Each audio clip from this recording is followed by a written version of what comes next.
It began with the silence so sharp it felt like the entire studio was holding its breath. Millions were watching live, the cameras were rolling, and not the audience, not the crew, not even the host expected Senator John Kennedy to answer the way he did. What began as a routine interview quickly spiraled into one of the most shocking on-air moments of the year, a broken bar, a moment that would echo far beyond the studio walls.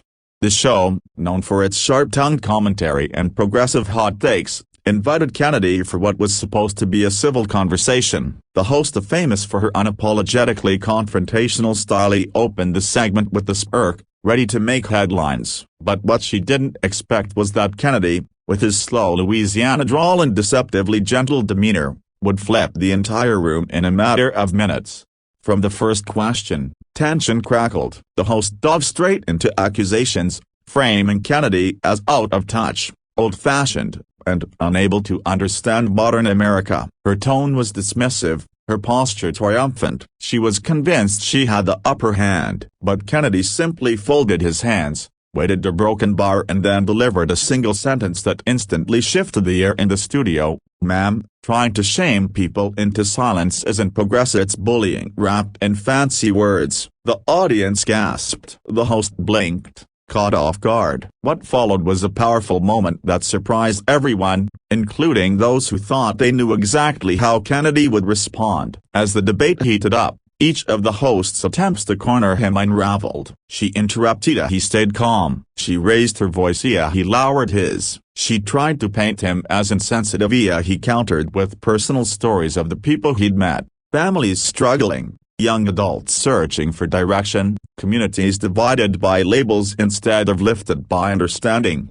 Suddenly, this wasn't a sparring match, it was something emotional, raw, and painfully relatable. Kennedy spoke about a teenager he'd met who felt pressured to fit into a box defined by online outrage instead of their own identity. He spoke about a teacher afraid to speak honestly in her own classroom. He spoke about citizens feeling pushed out of discussions simply because they didn't say things perfectly. "They're good people," he said, voice steady, "and they deserve better than to be told they don't belong in their own country." Something shifted in the studio. The live audience, previously supportive of the host's jabs, now watched Kennedy with quiet respect. Even the crew, usually indifferent, leaned closer to the monitors. The host, realizing she was losing control of the narrative, attempted one final dramatic swing. She accused Kennedy of feeding division by refusing to embrace certain cultural changes. But Kennedy's response, calm,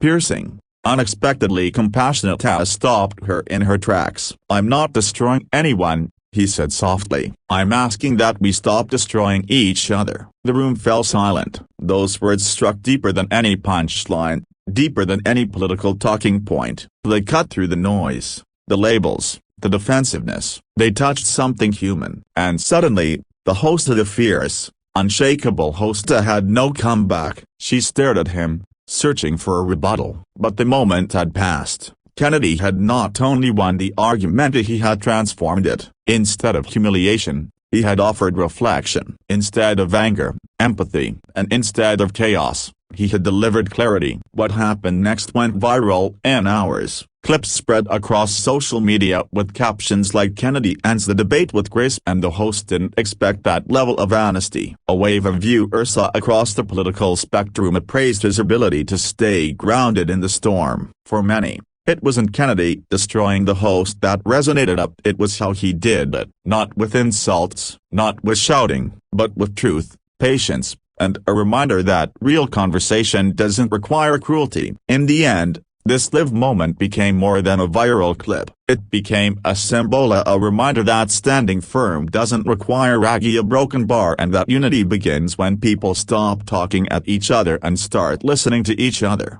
And that, more than any headline or soundbite, is what left the world speechless.